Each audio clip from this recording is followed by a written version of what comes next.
Қайырлы күн әріптестер. Біз кезекті журнал клубының онлайн сессиясын кезекті қызықты мақаламызбен таныстыруға дайынбыз.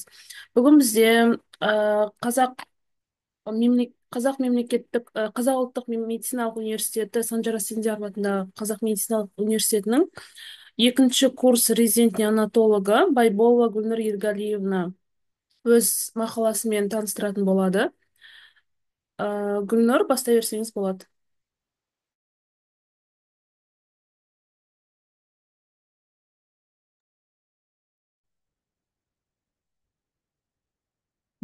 Саламатсыздар ма?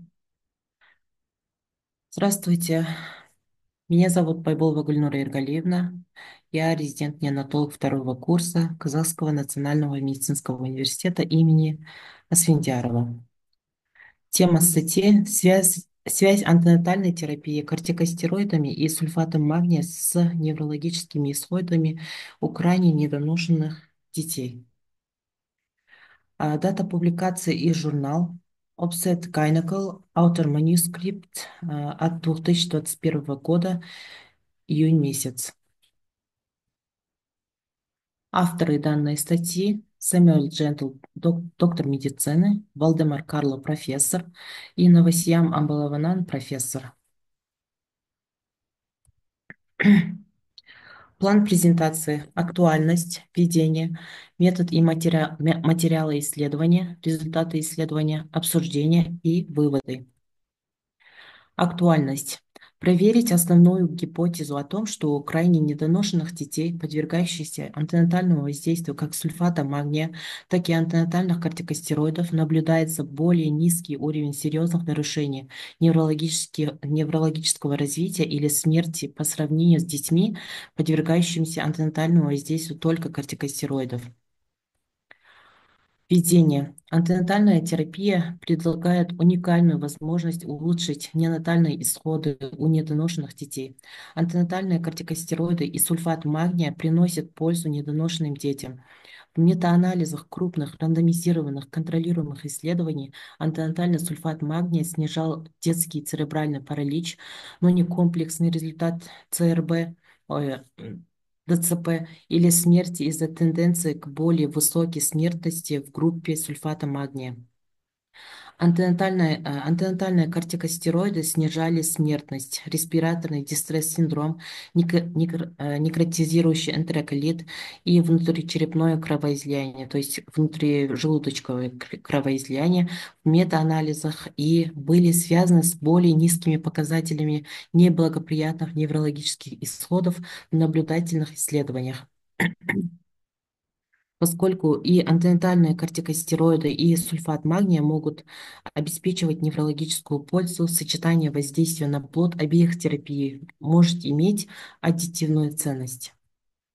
Маловероятно, что будут проведены испытания, сравнивающие эффект обоих методов лечения, чтобы определить, полезны ли антенатальные кортикостероиды и сульфат магния в сочетании или по отдельности для недоношенных детей, поскольку оба метода лечения рекомендованы Американским колледжем акушеров и гинекологов и Национальным институтом здравоохранения и совершенствования медицинской помощи для детей, рожденных между 24 неделями и 33 недель 6-7 дней беременности.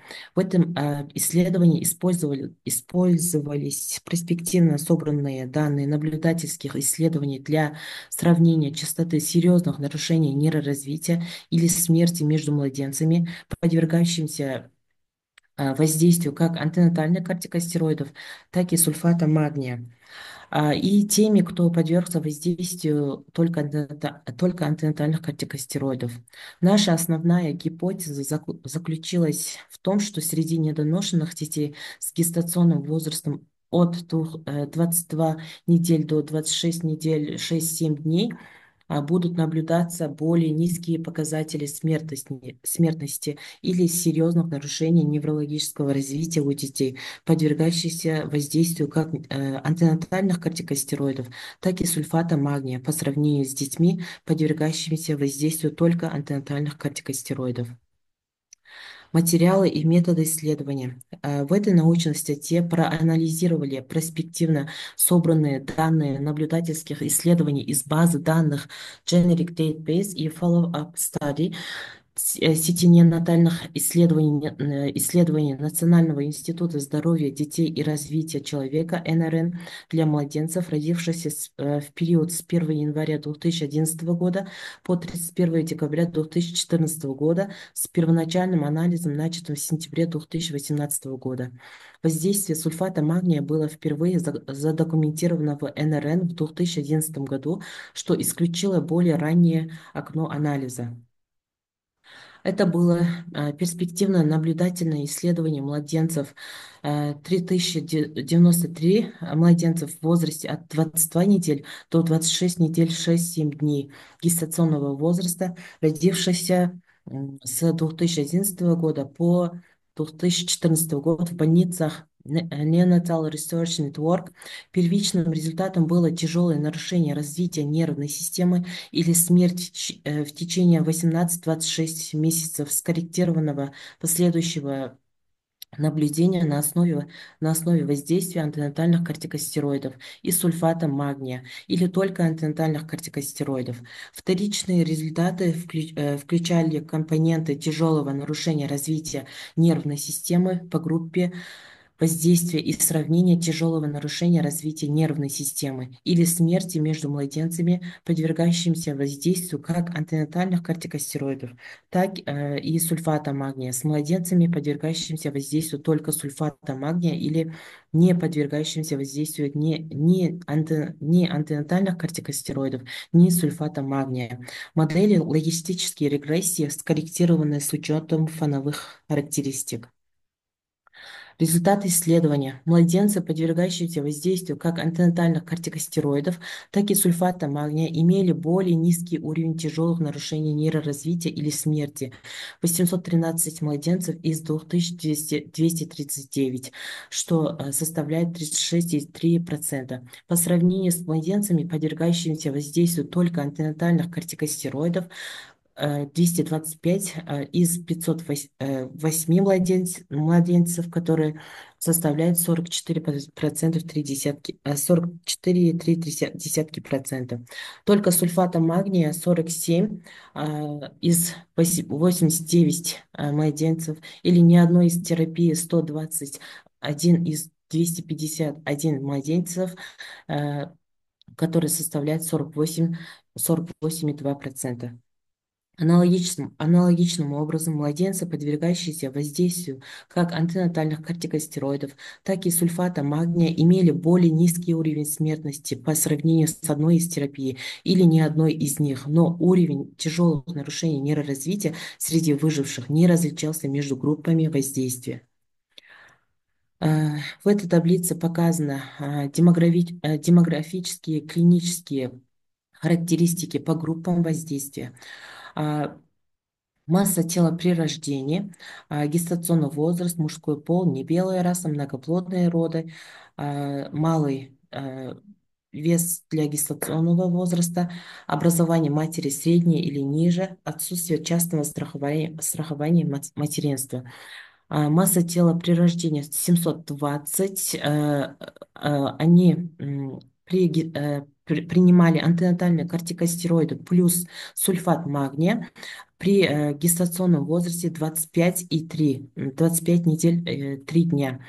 Из них мужской пол 1193, небелая раса 1095, многоплодные роды 581, малый для гестационного возраста 205, образование матери или среднее или ниже 383, отсутствие частного страхования материнства 1371. Получили только кортикостероиды в дородовом периоде при гестационном возрасте 25 недель 1 день. Из них мужской пол 241 младенцев, небелая раса 248, многоплодные роды 145, малый для гестационного возраста 43, образование матери 100, и отсутствие частного страхования материнства 311. Получили только сульфат магния при гестационном возрасте 25 недель плюс 1 день. мужской пол 49 младенцев, небелая раса 44, многоплодные роды 17, малый для гестационного возраста 7, образование матери средней или ниже 23 и отсутствие страхования 71. Без родового применения кортикостероидов или сульфата магния вес, масса тела при рождении 733, гестационный возраст 25 недель, мужской пол 127 младенцев, небелая раса 142, многоплодные роды 67, малый для гестационного возраста 6, образование матери средней или ниже 62 младенцев и отсутствие частного страхования материнства 185 младенцев. Здесь в этом слайде, в этой таблице показано сопутствующие заболевания и вмешательства у пациентов, включенных в исследование при антенатальном воздействии кортикостероидов и сульфата магния. Использование стероидов после родов получили антенатальные кортикостероиды и сульфат магния 484 младенцев, только дородовые кортикостероиды принимали 98, только сульфат магния принимали 12, никаких дородовых кортикостероидов или сульфат магния принимали 35 младенцев. Ранний сепсис с положительным результатом посева принимали антенатальные кортикостероиды и сульфат магния 53 младенцев, только дородовые кортикостероиды принимали 19 младенцев, только сульфат магния принимал один младенец, никаких дородовых кортикостероидов или сульфат магния не принимали 12 младенцев. Сепсис с поздним началом и положительным результатом посева принимали антенатальные кортикостероиды и сульфат магния 638 младенцев, родовые кортикостероиды 127 младенцев, только сульфат магния принимали 20 младенцев и никаких родовых кортикостероидов или сульфат магния 50 младенцев. При менингите принимали антенатальные кортикостероиды и сульфат магния 42 младенцев, только дородовые кортикостероиды 5 младенцев, только сульфат магния 0 и никаких дородовых кортикостероидов или сульфат магния 1 младенец. Лечение гипотонии принимали антенатальные кортикостероиды и сульфат магния 719, только дородовые кортикостероиды принимали 196, только сульфат магния 37, никаких дородовых кортикостероидов или сульфат магния 139 младенцев. Воздействие индомитоцина, антенатальные кортикостероиды и сульфат магния принимали 894 младенцев, только дородовые кортикостероиды 217, только сульфат магния 28, никаких дородовых кортикостероидов или сульфат магния 104. Некротический энтероколит принимали антенатальные кортикостероиды и сульфат магния 249 младенцев, только дородовые кортикостероиды и дородовые кортикостероиды принимали 64, сульфат магния 10 и никаких препаратов 21. Бронхолегочная дисплазия 1115 детей, младенцев принимали антенатальные кортикостероиды и сульфат магния. Дородовые кортикостероиды 243, сульфат магния принимали 33 и никаких препаратов 96. Нейроразвивающие результаты при антенатальном применении кортикостероидов и сульфат магния. Здесь у нас показано ВЖК 3 и 4 степени. Принимали при ВЖК антенатальные кортикостероиды и сульфат магния 369, только кортикостероиды 94, сульфат магния 28 и никаких препаратов 91.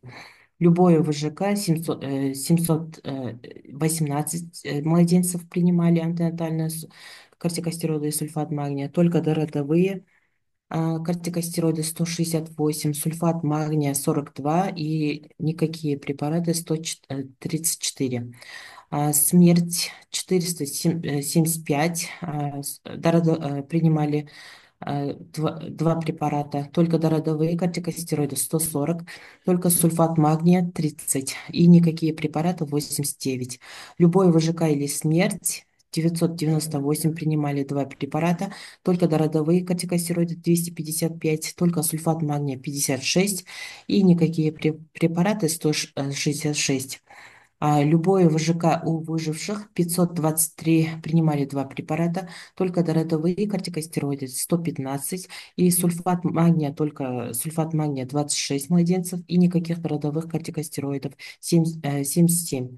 ВЖК третьей степени или смерть 719 младенцев принимали два препарата, только дородовые кортикостероиды 201 младенцев, только сульфат магния 45 и никакие препараты 133. ВЖК третьей, четвертой степени у выживших 244 принимали два препарата, только дородовые кортикостероиды 61, только сульфат магния 15 и никакие препараты 44. Результаты при последующем наблюдении: тяжелая форма нейроразвития или смерть. 813 младенцев принимали два препарата, 225 только кортикостероида, 47 сульфат магния, 121 никаких препаратов. Тяжелая форма нейроразвития 309 принимали два препарата, 76 кортикостероиды, 15 только сульфат магния и 28 никаких препаратов. Смерть 505 младенцев принимали два препарата, 149 только кортикостероиды, 32 только магния сульфат, 93 только никаких препаратов. Тяжелый детский церебральный паралич: 49 младенцев получили два препарата, 12 младенцев только дородовые кортикостероиды, один пациент только магния сульфат и 6 никаких препаратов. Умеренный или тяжелый ДЦП: 117 младенцев получили два препарата, 35 младенцев получили дородовые кортикостероиды, 4 младенца получили только магния сульфат, 13 младенцев не получили никаких препаратов. Умеренный или тяжелый ДЦП или смерть: 621 получили два препарата, 184 получили только кортикостероиды, 36 только младенцев получили только магния сульфат и 106 младенцев никаких препаратов. Когнитивный комплексный балл по шкале Бейли: 203 младенцев получили два препарата, 43 младенцев получили кортикостероиды, 9 младенцев получили только магния сульфат, 14 младенцев никаких препаратов. Суммарный балл по моторике Бейли тоже 225 младенцев получили два препарата, 59 младенцев получили только дородовые кортикостероиды, 11 младенцев получили только магния сульфат и 22 младенцев никаких препаратов. При слепоте 12 младенцев получили два препарата, один младенец получил только кортикостероидов, при сульфат магния 0 и при никаких препаратов тоже 0. Нарушение слуха 51, 8, 1 и 6. Коэффициенты вероятности исхода в зависимости от гестационного возраста и воздействия кортикостероидов и сульфат магния в родовом периоде. Здесь показаны при 22 и 24 недели беременности тяжелая форма нарушения нервно-психического развития или смерть 0,79%, при не скорректированной и скорректированной, то есть не скорректированной 0,79 и скорректированной 0,81%. А тяжелая форма нарушение нервно-психического развития 0,96% и 0,98% составляет. При 25 и 26 недель беременности тяжелая форма нарушения нервно-психического развития или смерть 0,66%, нескорректированная или скорректированная 0,67%. Тяжелая форма нарушения нервно-психического развития 0,74%, нескорректированная или скорректированная 0,69%. Обсуждение. Независимые данные рандомизированных контролируемых испытаний антенатальных кортикостероидов и сульфата магния во время преждевременных родов указывают на то, что каждая терапия обеспечивает неврологическую пользу, но данные испытания антенатальных кортикостероидов на крайне недоношенных младенцев младенцах ограничены. В текущем исследовании результаты после воздействия как антенатальных кортикостероидов, так и сульфата магния были проанализированы по сравнению с младенцами, подвергающимися воздействию только антенатальных кортикостероидов. Воздействие как антенатальных кортикостероидов, так и сульфата магния было связано с более низкой частотой тяжелых нарушений нейроразвития или смерти по сравнению с воздействием только антенатальных кортикостероидов. Из исследованных вторичных результатов младенцы, получившие обе антенатальные терапии, имели более низкие показатели смертности без повышенной частоты тяжелых нарушений нейроразвития у выживших по сравнению с младенцами, подвергающимися воздействию только антенатальных кортикостероидов. Выводы. У младенцев, родившихся на сроке 22 недель до 26 недель, 6-7 дней недель беременности, которые подвергались воздействию как антенатальных кортикостероидов, так и сульфата магния, наблюдались более низкие показатели тяжелых нарушений развития нервной системы или смерти по сравнению с младенцами, подвергающимися воздействию только антенатальных кортикостероидов, только сульфата магния или ни одной из терапий. По сравнению с другими группами воздействия у младенцев, подвергающихся воздействию как антенатальных кортикостероидов, так и сульфата магния, наблюдался более низкий уровень смертности без какой-либо разницы в тяжелых нарушениях развития нервной системы среди выживших и повышение показателей воздействия сульфата магния за счет улучшения качества или других вмешательств может улучшить тяжелые нарушения развития нервной системы или смерть, не увеличивая риск нарушения развития нервной системы у выживших. Спасибо за внимание. Благодарю, Гүлнұр.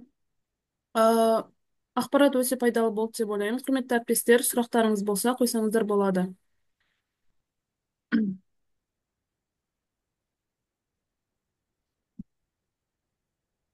Э, Гүлнұра, менде сұрақ, қазірге Мгм. әріптестеріміз дайын болғанша. Антенатальды терапия алғаны анасының сіздер өздеріңіздің клиникаларыңызда қаншалықты маңызды сондай роль бересіздер? Оны анамнезінде ол өте маңызды ма, сіздер соған қарайсыздар ма? Сұрақты қайтадан қоясыз ба? Менде микрофон кішкене аз болып тұр Мгм. еді. Өздеріңіздің қазіргі практика өтіп жүрген базаларыңызда Аха. антенатальды кортикостероидтар мен сульфат магниямен терапия алуы анасының сіздер соған қаншалықты маңыз бересіздер? Иә, ауру тарихында сол қандай препарат алған, соған қарап, ә, соған қарай шешім қабылдаймыз ғой. Демек, соған қарап баланың неврологиялық статусына тоже Иә, соған деңгей бересіздер, да? иә, соған қарай деңгей береміз, және де біз ну, постараемся, что жаңағы pH төмен болса, сол балаларды ну, бізде туылып кетсе де бір жыл бойы анасымен жаңағы связьда болуға. Түсінікті. Жауабың үшін рахмет. Құрметті Мгм. әріптестер, сұрақтарыңыз болса қойсаңыздар болады, немесе чатқа жазсаңыздар болады, ыңғайына қарай.